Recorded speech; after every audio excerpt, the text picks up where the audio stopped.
O live action de One Piece superou as expectativas de todos, inclusive a minha, sendo a série mais assistida da Netflix em mais de 50 países. A gente pode dizer que é o melhor live action já feito dentre todos os animes de toda a história. Mas quais foram os pontos principais que a série teve? Quais são os negativos? E em relação às cenas que foram adaptadas do anime, será que estão legais ou estão mais ou menos? Chega mais que nesse vídeo você vai ver tudo sobre o live action de One Piece, que tá uma delicinha.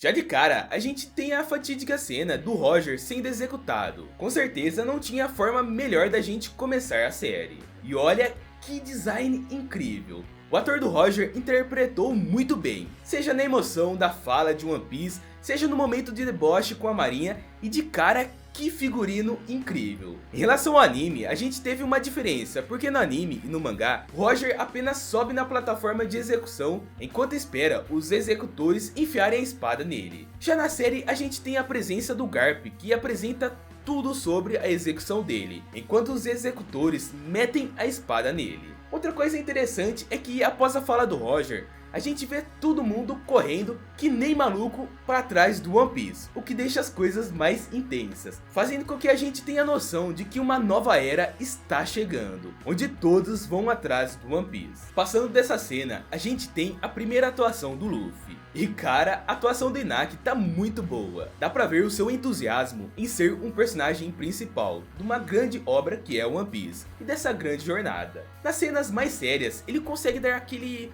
Luffy que vemos no anime. Isso é um negócio que a gente queria ver, porque o Luffy de fato é aquele cara que sabe ficar sério nas horas que precisa ser. E em contrapartida, ele é aquele bobão que a gente já está acostumado a ver enquanto está com sua tripulação. E o Inaki consegue fazer isso de uma forma mais bem feita. Ao contrário do anime, o Luffy é um pouco menos bobo nessa adaptação e menos tapado. Não que não seja na série, mas está mais equilibrado e eu curti pra caramba. Pra quem está acostumado com o anime, como eu, já leva de uma boa, mas quem tem aquele primeiro contato na série poderia não interpretar muito bem esse Luffy muito bobão, sorridente e muito tapado. Então esse equilíbrio foi perfeito. E cara, essa apresentação do Zoro no anime foi muito boa. Muito boa essa sacada de colocar o Mr. Seven mandando o convite da Baroque Works pro caçador mais temido do East Blue. E eu posso dizer que essa cena está mais pesada do que qualquer outra do anime. O cara fatiou o maluco no meio e ainda sai com ele empalado num saco só com um moicano pra cima. E é isso que faltou no anime, mostrar quem o Zoro realmente é e como um caçador de recompensas trabalha. Uma mudança que eu fiquei com um pé atrás foi na cena em que o Zoro e a Nami entram pro bando. No caso, o Zoro entra pra tripulação da mesma forma como foi no anime. Já a Nami entra no bando lá em Shell's Town, sendo que no anime ela entra em Origin Town. Até aí pra mim tudo bem. Em um único episódio, você já implementa dois integrantes importantes. Tá ótimo, mas a questão é que sobre eles terem dificultado a entrada dos dois pro bando. Eles meio que se zangaram com o Luffy, porque entraram de uma forma de agilizar suas pendências pessoais. No caso da Nami, eu até entendo ela ter esse impasse para entrar no bando. Já o Zoro, ele dificultou o fato de ser considerado um companheiro do Luffy. Tanto é que em várias vezes, ele deixa claro que não é do bando. Não foi de cara assim ele se aceitou no bando. Foi com o tempo, foi numa transição. No anime já foi mais de cara, né? Eu vou falar disso mais pra frente, quando a gente chegar no momento em que o Zoro realmente se considera um chapéu de palha. Mas o que me incomodou mesmo foi o fato dele não ter entrado de fato no bando, logo quando o Luffy mostrou o seu valor. Poxa, a gente perdeu a grandiosa cena dele dizendo que está sob as ordens do capitão. Cara, aquela cena é muito legal de ver. Mas enfim, a adaptação é pra mudar as coisas, né? Então se mudaram, teve gente que gostou e teve gente que não gostou. O segundo episódio poderia ser intitulado da seguinte maneira: Bug the Claw. Rapaz, eu acho que é unânime pra todo mundo que o Bug foi um dos maiores bênçãos desse live action. No anime eu senti que às vezes faltou explorar essa crueldade do palhaço. Afinal, ele literalmente estava bombardeando uma cidade de pessoas inocentes. Já no live action, a sensação de terror que ele passa é muito maior. Seja torturando o Luffy ou impondo autoridade sobre os civis, onde todos estão presos na plateia. Cara, isso é insano demais. Ele mostrou o porquê é um palhaço de verdade. Sem contar que o ator dele foi impecável, foi uma escalação impecável. Seja na hora de mostrar a insanidade do palhaço ou na hora de ser aquele velho Bug de alívio cômico. também temos o flashback do Luffy com o Shanks. E meus amigos e amigas, o Shanks salvando o Luffy do Rei dos Mares é uma das cenas que também merece uma atenção. Afinal, ela envolve um CGI em um dos momentos mais importantes da obra. Se liga só que tem uma coisa que eles corrigiram no live action.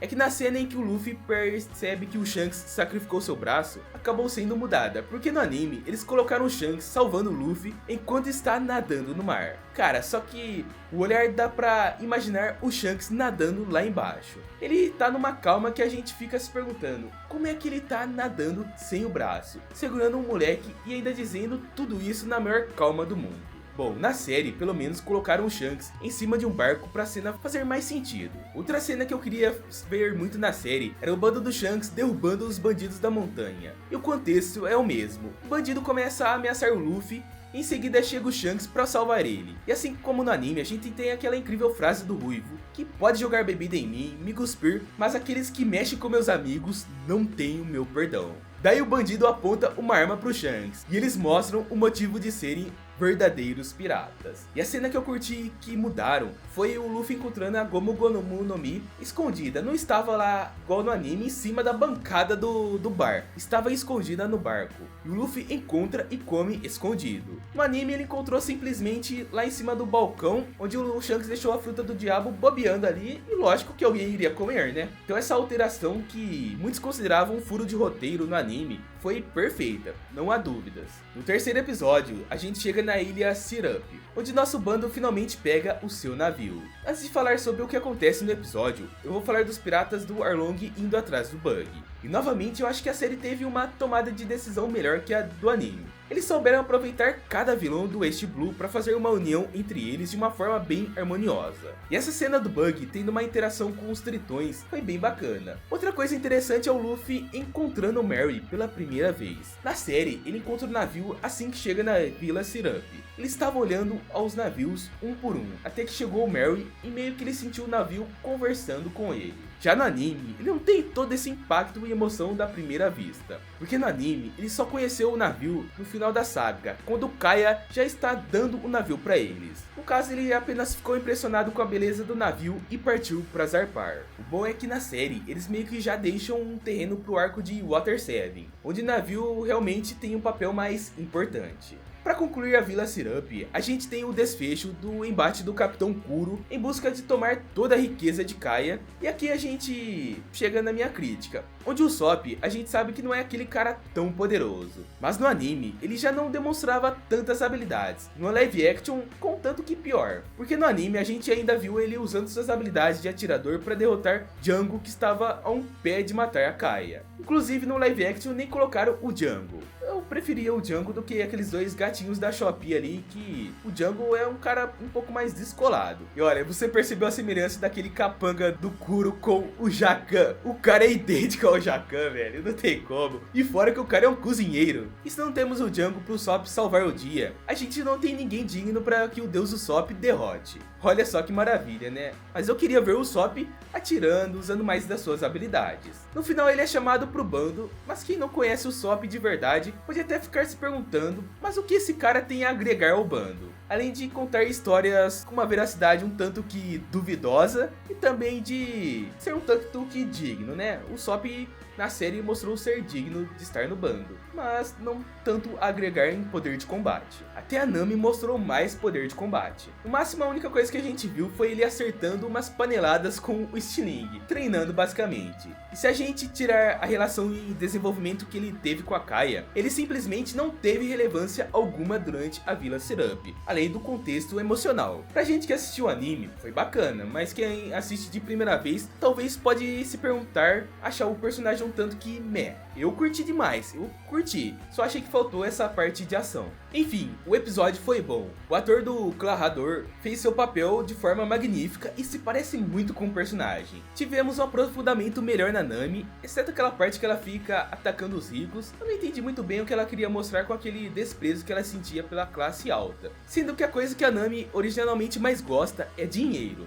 Enfim, Enfim, não entendi muito bem o que colocaram nessa crítica aí. Mesmo com esses pontos negativos, o episódio em geral tá bem legal. Seria mais interessante eles abordarem alguma pegada da Nami querendo passar a mão no dinheiro deles, né? Porque sabemos que a Nami é uma ladra e tanto. Mas enfim, vamos lá. O quinto episódio começa com o Garp atacando o Chapéu de Palha na saída da Vila Syrup. E sim, eu sei que ainda não mencionei nem o Garp e nem o Kobe, mas calma lá que eu tava só esperando chegar nessa parte, porque essa interação do Garp e do Kobe ao longo de todo o West Blue foi talvez a maior mudança da adaptação em comparação com a obra original, porque a essa altura do campeonato, o original só mostrou o Kobe nos primeiros episódios, enquanto o Garp apareceu apenas na história de capa, e só depois foi aparecer. Aqui a gente tem o Garp se impressionando com as habilidades marítimas do Kobe, já que o Kobe ficou bastante tempo em um navio, indo atrás de cada raio de pista do Luffy. No final ele tem a cena muito bacana que levanta muito aquela que eles tiveram no finalzinho de Water 7, onde o Garp tenta acertar o Chapéu de Palha com suas balas de canhão.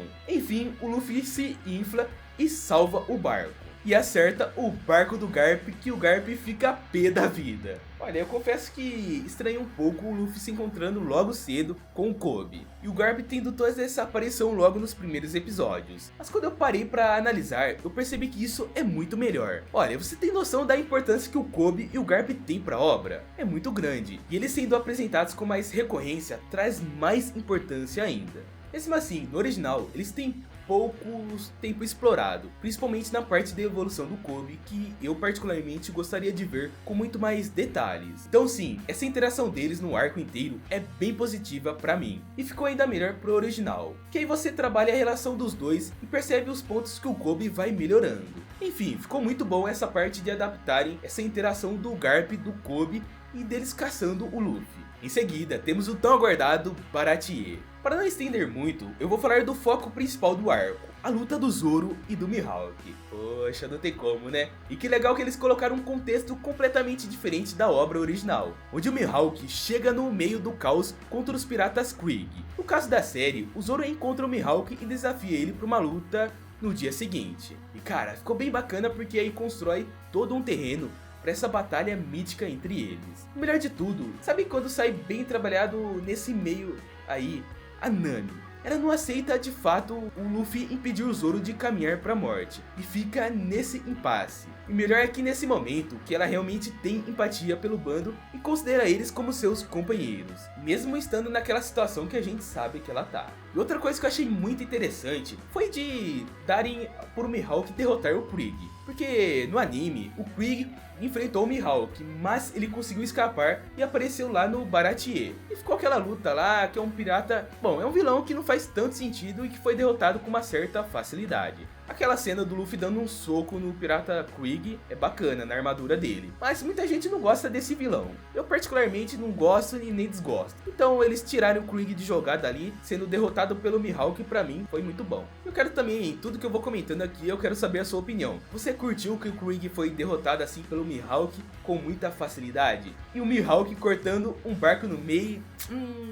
Que delicinha, né? O navio só foi repartido, mostrando o poder incrível do cara. E lógico que o Zoro não conseguiria bater de frente com um cara desse logo no começo do anime. E sobre a luta do Zoro e do Mihawk, ou melhor, o massacre do Zoro, né? O Zoro perde e mostra que realmente é o integrante do bando, onde fala perante o Luffy como sendo o espadachim do bando. Olha, tem uma coisa que eu não curti muito aí, foi que... Lembra que eu falei que eu senti falta do Zoro chamando o Luffy de capitão logo em Shellstal? Pois bem, eu tinha a esperança que o Oda quisesse fazer isso justamente para criar um impasse maior na entrada do Zoro pro bando. Imaginava que ao longo de todo o arco, ele iria apenas seguir o Luffy como um meio de alcançar seu objetivo. Mas diferente disso, ao longo de todos os arcos, ele se sentiu tão familiarizado que a gente auto-deduz que ele já se aceitou como um integrante do bando. Eu tinha esperança que ele teria a virada de chave apenas depois da luta contra o Mihawk, onde pela primeira vez ele falaria com respeito perante ao Luffy, e diria que não perderia até o Luffy se tornar o rei. Então se o Zoro ia demonstrar ao longo de todos os episódios que internamente já se considerava um integrante do bando, por que não fazer aquela cena dele em Shellstal dizendo que ele está sob as ordens do seu mais novo capitão? Enfim, eu acho que pelo fato do Zoro ter se aceitado como membro ao longo dos arcos, ele não precisava esperar até o Baratie para que se mostrasse como um integrante do Chapéu de Palha. Enfim, minha opinião. opinião. E lógico que tem vários pontos de vista para ser abordado nisso. E também não acho muito ruim do jeito que abordaram. Como a narrativa é outra, já faz anos que foi produzido a primeira versão, o mangá e o anime, lógico que algumas coisas foram alteradas e tem que ser alteradas. Então talvez isso se conecte com algo na frente. No episódio 6, o foco será Arlong e o Sanji. Novamente a Netflix mudou bruscamente a adaptação, onde coloca o Arlong logo no Baratie. E de novo, eu preferi essa adaptação. Ficou muito melhor do que introduzir e preparar Arlong já no Baratie do que trazer o Krieg, que não tem quase nenhuma relevância, né? Eu confesso pra você que quando saiu o trailer, eu um tanto que estranhei o Tritão, o Arlong. Mas depois quando eu fui ver no trailer eu pensei, poxa, adaptar de uma maneira mais real é mais bacana, né? Do que mostrar um cara um tanto menos animalesco. E esse Arlong ficou parecendo um bicho mesmo, né? E eu curti pra caramba. Passou aquela sensação de um ser diferente. Passou mais medo no personagem. É um cara mais intimidador. E olha só, o ator dele se entregou tão bem no papel que o Arlong foi um dos melhores da série. A gente vê com mais intensidade a raiva que ele tem dos humanos. E ele deixou claro que tem um motivo pra tudo isso. Sem contar na forma que ele derrota o Luffy. Só ali, eles já mostram que Arlong é muito mais forte do que qualquer outro inimigo que o Luffy enfrentou durante esses episódios. E olha, essa adaptação, a cada episódio foi me ganhando. Eu fui ficando viciado, querendo assistir cada vez mais. Eu assisti um episódio, terminava e eu já queria ir logo pro próximo episódio. Lógico, né, fã de One Piece. E eu percebi que até mesmo quem não assistiu One Piece ficou desse jeito. Isso que eu gostei dessa série e dessa adaptação. Mas bora continuar nessa review.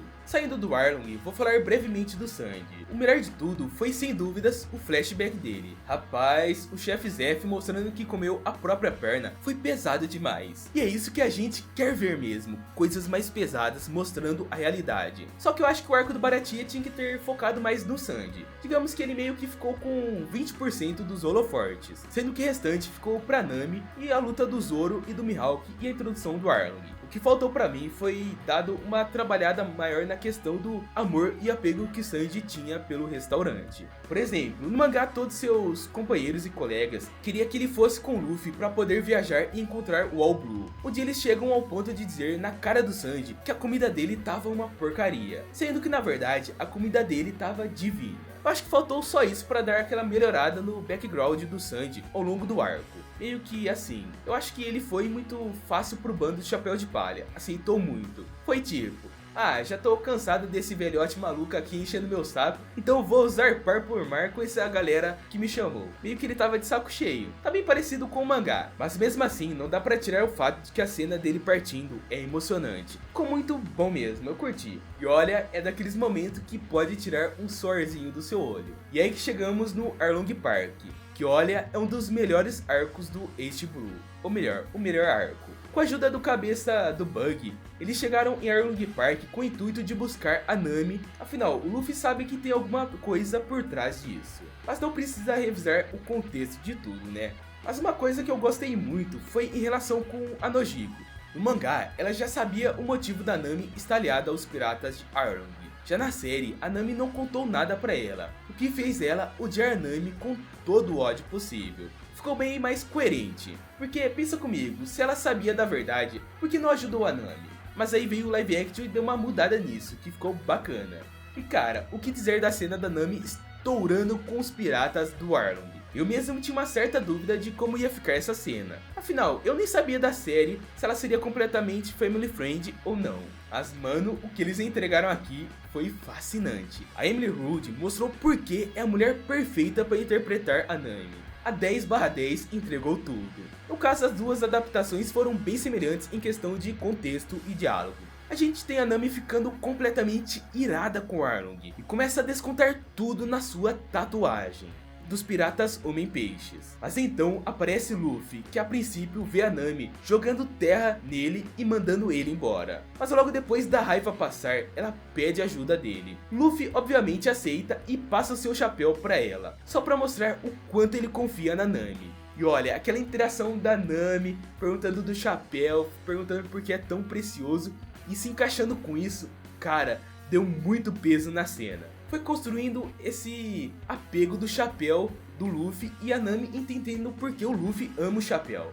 muito peso na cena, curti demais. Em seguida, a gente tem a fatídica cena do quarteto do Chapéu de Palha caminhando até o encontro de Arlong. Cara, foi muito legal ver os 4 em carne e osso fazendo essa cena que é tão marcante para os fãs do Chapéu de Palha. Uma cena bem trabalhada, bem dirigida e bem preparada para o clímax que vai acontecer no próximo episódio. Na minha opinião, esse daí foi o melhor episódio da série. Muito peso, muita cena marcante e bem adaptada. No episódio 8, chegamos na batalha dos piratas do Chapéu de Palha contra os piratas dos Homens Peixes. Tem muita coisa boa que a gente pode analisar dessa batalha. Primeiro, a gente tem o Usopp vencendo Chell. É uma cena muito boa do Usopp, é bem parecida com a do mangá, mas a gente vê ele vencendo o adversário mais forte, só que de uma forma inteligente e bem elaborada. Pô, o cara era o top 3 do bando do Arlong. O interessante é que o Usopp é um cara mais inteligente, então ele vencer desse jeito, um atirador também tem que ser um cara mais estratégico. Combinou muito bem com a personalidade do cara. O triste foi ele perceber que fez esse incrível feito, mas não tinha ninguém pra assistir. Foi muito triste. Quando o cara tem um momento de brilho, ninguém vê. Sobre a luta do Zoro e do Sanji, eu confesso que de forma geral ficou bem melhor do que no anime. A princípio a gente tem eles surrando inúmeros homens peixes, até que chega o momento deles lutarem contra Kuroji, o imediato do bando. E cara, tem uma das coisas que eu gostei, porque no mangá, o Sanji lutou sozinho contra Kuroji, enquanto o Zoro lutou contra o Hachi. Inclusive eu senti falta do Hachi, viu? O cara é bem importante, porque nem apresentaram ele aí. Mas o mangá meio que queria mostrar pra gente que esses dois tritões eram mais fracos do que o Chapéu de Palha. Pô, o Kuroji só conseguiu manter uma luta contra o Sanji porque tava lutando com ele na água. Já o Hachi só manteve a luta com o Zoro porque ele tava machucado com o corte do Mihawk. Mas no live action, o Kuroji chega e simplesmente tanca os dois de uma só vez. E isso não é exagero, porque antes a gente já tinha visto o Kuroji vencendo o Bug com extrema facilidade. Então tem um ponto muito bom da série, deu mais peso no personagem.